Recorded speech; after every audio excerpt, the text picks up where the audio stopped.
दोस्तों कल 10 मई का दिन था, याद है ना? वही दिन जब ठीक 1 साल पहले पाकिस्तान की तरफ से भारत के सामने गिड़गिड़ाने और युद्ध रोकने की खबरें सामने आई थी।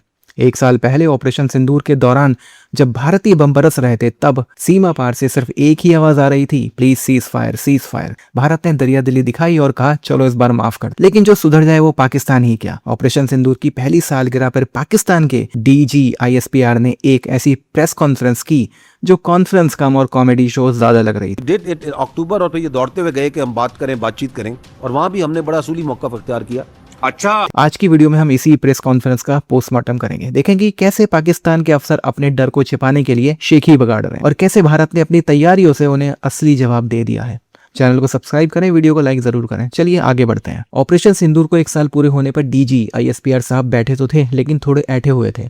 वजह साफ थी, उन्हें अपने फेलियर की पहली बरसी मनानी थी। अब अपनी फटी जुराबें कैसे छुपाते, तो सबसे पहले उन्होंने एयरफोर्स के एक बंदे को आगे किया, फिर अपने नेवी वाले बंदे को आगे किया और उसके बाद असली तमाशा दिखाया। लेफ्टिनेंट जनरल अहमद शरीफ चौधरी, वही पुराना घिसा पिटा रिकॉर्ड इन्होंने बजाना शुरू किया कि कश्मीर बनेगा पाकिस्तान। और इंशाल्लाह ताला जब वो डिस्प्यूट रिजॉल्व होगा, और वो रिजॉल्व होगा, तो ये क्या बनना है कश्मीर ने बनना है। पहले मैं बात कर चुका हूं, एज पर the aspiration of people Pakistan क्या बनना है, पाकिस्तान। तो ये 6 दरिया किसके, ये हमारे हैं। तो फिर फैसला किसने करना है? एज अपर रिपेरियन हम फैसला करेंगे कि पानी देना है या नहीं देना। क्या बात है सर, क्या बात है सर। और हद तो तब हो गई जब उन्होंने कहा कि operation Sindoor was not manly, यानी और उसमें मर्दानगी नहीं थी। अब ये वही है, आपको याद ही होगा कुछ महीने पहले भी इसने प्रेस कॉन्फ्रेंस की थी और कहा था कि भाई अगर पूरे मजे ना आए तो पैसे वापस कर देंगे। अभी क्या मेंटेलिटी आप समझ ही गए होंगे। दाएं से आना है, बाएं से आना है, ऊपर से आना है, नीचे से आना है, इकट्ठे आना है, किसी के साथ आना है।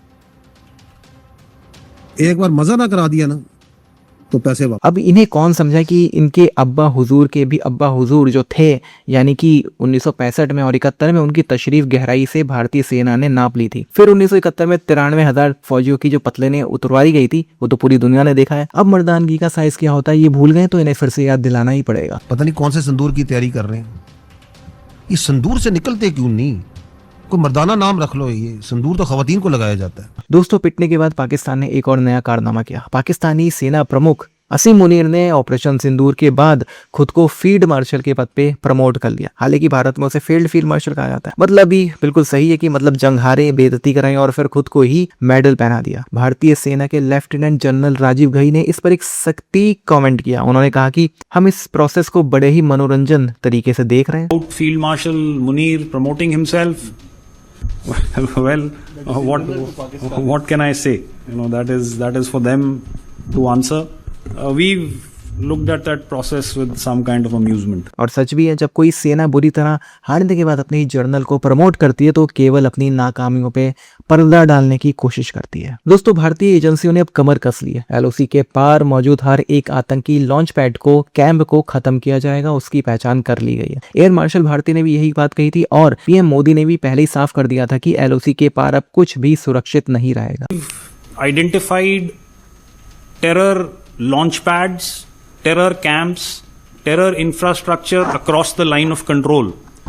And we are fairly well aware, our intelligence agencies usually have very good information about these details. Bharat अब हर उस जगह स्ट्राइक करेगा जहां से आतंकवादियों को पाकिस्तानी सेना का सपोर्ट मिलता है। सेना अब दुश्मन के इलाके में गहराई तक जाकर कार्रवाई करने की क्षमता रखती है। और दोस्तों अब यही भारत का न्यू नॉर्मल है। अब इस सब में बड़ी बात क्या है कि ऑपरेशन सिंदूर अभी भी खत्म नहीं हुआ है। There are certain clusters across Pakistan occupied Jammu and Kashmir and today even across the international boundary that we associate with terrorists. यह सिर्फ एक शुरुआत थी। पाकिस्तानी जर्नलों को याद दिला दे कि उनकी मर्दानगी की गहराई अभी और नापी जानी बाकी है। Wait and watch. Sanctuary across the line of control is safe. We will hit everything. He spoke about depths. We will go after everything. दोस्तों भारत केवल रिस्पॉन्ड नहीं करेगा बल्कि मैदान भी खुद ही तय करेगा। इसे कहते हैं shape the battle space. We will go after everything. And I think that's been made clear in the new normal that the Prime Minister stated last year. But the conditions, the timing and the method will be ours. भारतीय सेना ने अपनी रणनीति में जो बदलाव किया है वो पाकिस्तान के लिए काल साबित हो। आइए मैं आपको कुछ पॉइंट बताता हूँ। इन्फिनिटी 2.0। अब हर पैदल सेना का एक जवान एक ड्रोन ऑपरेटर भी बनाया जाएगा, यानी बॉर्डर पे खड़ा हर सिपाही हवा से मौत बरसा सकता है। Number 2, naval and air might. INS Vikrant जैसे स्वदेशी एयरक्राफ्ट कैरियर और लंबी दूरी की ब्रह्मोस जैसी मिसाइलें अब पूरी तरह से तैयार हैं। Number 3, straight over match. भारतीय अधिकारियों ने साफ कर दिया कि अगर फिर से चुनौती दी गई तो जवाब स्ट्रेट ओवर मैच वाला होगा। आसान भाषा में कहें तो इतना पेलेंगे कि बच्चे खेलेंगे। दोस्तों, पाकिस्तान आज एक ऐसे कांच के घर में बैठा है जहां से वो पत्थर फेंकने की हिम्मत कर तो सकता है, लेकिन इसके बाद जो होगा वो अच्छा नहीं होगा पाकिस्तान के लिए। आज पाकिस्तान में दंगे हो रहे हैं, आटे की लाइनें लगी हुई हैं, हाइपर इन्फ्लेशन ने कमर तोड़ दिया और सिंधु जल समझौते के उल्लंघन के बाद वहां पे पानी का संकट खड़ा हो गया है। दोस्तों, इतिहास गवाह है कि जब जब पाकिस्तान के अंदर विद्रोह या भूखमरी बढ़ती है तो वहां की सेना जनता का ध्यान भटकाने के लिए कश्मीर का राग अलापने लगती है। Operation Sindoor was not an end. It was just the beginning.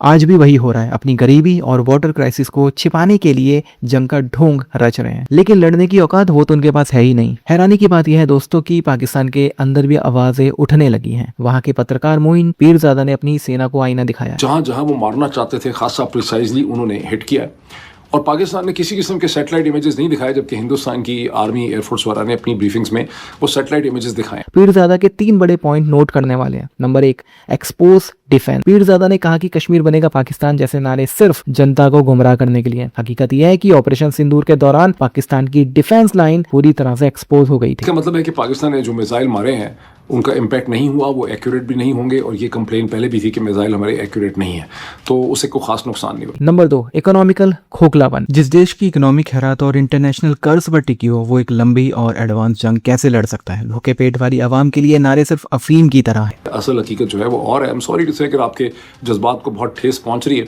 लेकिन हकीकत को समझना जो है ना, यही साइबर क्राइम है, और हकीकत को समझना जो है वो बहुत ज़रूरी। हकीकतों को समझ के जिंदा रहें, इसी में आप सबका फायदा है। Number 3, global isolation. दुनिया पाकिस्तान का विक्टिम कार्ड स्वीकार नहीं करती है।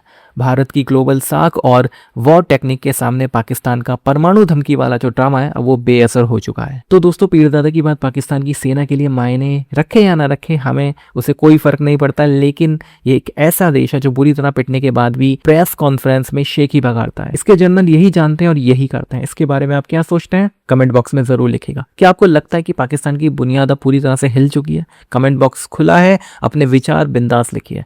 वीडियो अच्छी लगी हो तो लाइक करें, शेयर करें, चैनल को सब्सक्राइब करना ना भूलें और बेल का आइकन प्रेस करते हैं लेटेस्ट नोटिफिकेशन के लिए। मिलते हैं अगले वीडियो में, तब तक के लिए जय हिंद।